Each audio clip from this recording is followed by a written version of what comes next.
Kung kayo pa mga bossing ko ay mahilig sa mga pampaswerte at nag-iisip ka sa ngayon, kasi ako po ganun mga bossing, kahit napakarami ko po mga pampaswerte, lalo na kapag may mga bago sa aking pandinig, nako mga bossing, hindi ko po yan pinalalampas dahil ako po yung naniniwala po sa ganyan. At bawat kibot ay laging may mga ano po sa akin dahil gusto ko nga po na swertihin mga bossing. Ngayon po mga bossing, kung kayo ganun din mga bossing, ay mainam na subukan nyo po ito. Unang-una mga bossing ko, napakainam na meron po kayong dragon skin na natural stone mga bossing.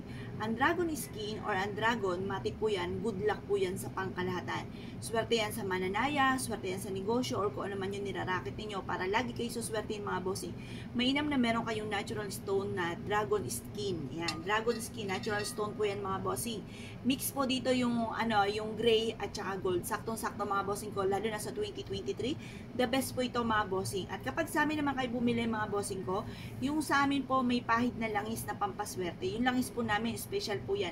Napakaraming sangkap po mga bossing. Kagaya ng, ang mga sangkap ng langis po namin, meron po siyang cinnamon, meron siyang daon ng laurel, meron siyang star anise, meron siyang clove, meron siyang nutmeg, meron po siyang chamomile, meron pinatuyong dahon ng rosas, meron din pong marigold, meron din pong pinatuyo na oranges, meron din po ito mga bossing ko na tanglad at kumpletong sangkap mga bossing. Yan po yung aming pampaswerteng langis, napakaraming sangkap po niyan. Nandiyan na lahat-lahat pinagsama-sama na mga bossing. May mga natural stone din na nakababad mga bossing. At napakabango po nito na gawa ko po mga bossing. Ngayon po mga bossing, ito po ay may pahid na langis at araw-araw pinauusukan at may panalangin na siksik-liglig at umapaw at maraming biyayaan, dumaloy kung sino man ang tao mapapaibig sa aming mga pampaswerte. Kaya kung kayo po yung nais na umorder sa amin mga bossing, tumawag ka lamang sa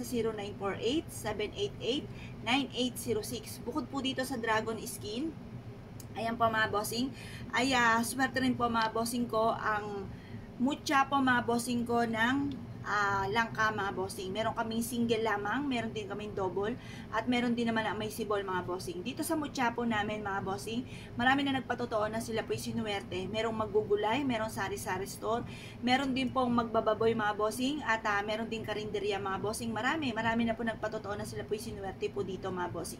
Pero kung nais lang po sa amin po umorder, kasi sa amin wala na kayo bang hahanapin pa mga bossing, may pahid na langis, ganoon din po araw-araw pinausukan at may kalakip na panalangin na siksik-liglig at umaapaw at maraming biyaya ang dumaloy po sa inyo. Swerte po mga bossing ko, ang mutya po mga bossing ko ng langka. Di ba ang langka mabango po ito mga bossing? Humahalina daw po ito sa maraming customer.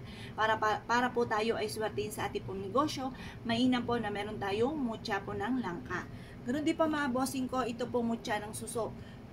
Doble po itong susong ito para doble kasaganahan. Bakit naging swerte po ang mutya ng suso? Ang suso mga bossing, di ba? Diyan po'y paikot-ikot lang po yan na tinatawag na never ending lock mga bossing. Kapag siya'y gumagalaw, umikot-ikot lang po yan. Pansinin niyo po sa isang tabi, ikot-ikot lang po yan dyan mga bossing. Tapos ito pa mga bossing ko ay nakatira sa tubig ay kasaganahan. At marami rin po silang mangiklog na kagaya ng palaka na nihalin tulad sa mabilis na pagdami ng swerte. Kaya sinasabi po nila na mainam na gamitin natin ang mutya po na suso, lalo na sa negosyo, upang sa ganoon tayo po ay higit na maka-attract ng swerte, lalo na tungkol sa usapin ng pera. Kaya the best po ito mga bossing. Ganon din po mga bossing ko, ito naman. Ito po mga bossing ko ay ang mahiwagang bato po natin mga bossing. Ito po mga bossing, kaya ganyan ang itsura niya. Nakababad po yan sa langis mga bossing ko, at papahiram pa ng additional na langis po muli kapag inabil niyo po ito mga bossing. At ito po ay araw-araw pinauusukan at may kalakip na panalangin na siksik-liglig at umapaw at maraming biyaya ang dumaloy kung sino man ang tao mapapaibig po nito. Ngayon po mga bossing, swerte rin po ito na ilagay sa bigasan natin para umapaw ang bigasan ninyo, umapaw ang kasaganahan mga bossing. Swerte po ito. Pwede rin naman itong bitbitin kahit saan kayo magtungo mga bossing. Ito po mga bossing ko ay green is for money, para hindi kayo lagi namumblema tungkol sa usapin ng pera. At swerte rin po ito mga bossing ko sa negosyo. Yan. Ganun din po mga bossing ko, ang mutya naman ng ating bawang mga bossing.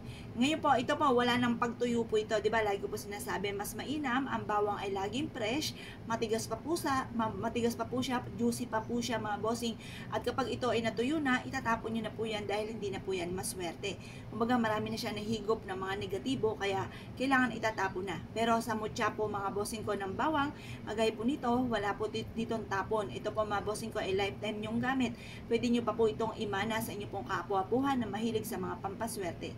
Ito po mga bossing ko, ang mutya ng bawang ay aadya ka kung saan lagi ikaw ay suswertihin.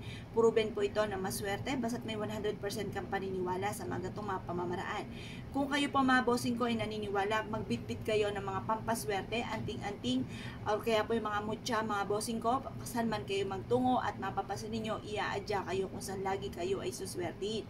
Kung never pa kayo na nagkaroon ng ganito mga bossing, minumungkahi ko na huwag kayong magpapawala ng mga mutya or kaya anting-anting dahil ito po ay hatak ng napakaraming swerte lalo na tungkol sa usapin po mga bossing ko ng pera. Ganoon din po mga bossing ko, sa mga barya ninyo, swerte rin po na maglagay kayo ng magnet. Kasi ito po minamagnet mga bossing ko ang mga metal, lalo na ang mga barya. Swerte po ito mga bossing ko, lalo na tungkol sa usapin ng pera. Mainam din po na maglakit ka dito kahit mga 20 pesos, tapos mga barya mga bossing, ilagay nyo ito sa inyo pong pitaka or ilagay nyo po sa lagayan po ng inyo pong pera. Ang dulot po nito ay swerte mga bossing. Kaya kung kayo po ay naniniwala mga bossing ko at na-issue po na maka-attract ng higit na swerte, huwag kayong magpapawala kahit maliit na metal or maliit na magnet sa inyo pong pitaka sa lagayan po ng inyo pong pera, ng lagayan po ng inyo pong barya. Pansinin niyo po, matapos niyo po yung gawin, matapos niyo po ilagay po ito mga bossing, ay sunod-sunod ang mga swerteng darating sa inyo at lagi kang iaadya kung saan lagi naman ikaw ay suswertihin mga bossing. Niyo po mga bossing, ang pakain po sa lahat ng mga mutya po natin para masigit po na maswerte kayo mga bossing ko ay ganito po mga bossing. Hugasan niyo po ito mga bossing ko, pero pag sa amin kayo umorder mga bossing, hindi nyo na kailangan hugasan kasi may langis na po siya.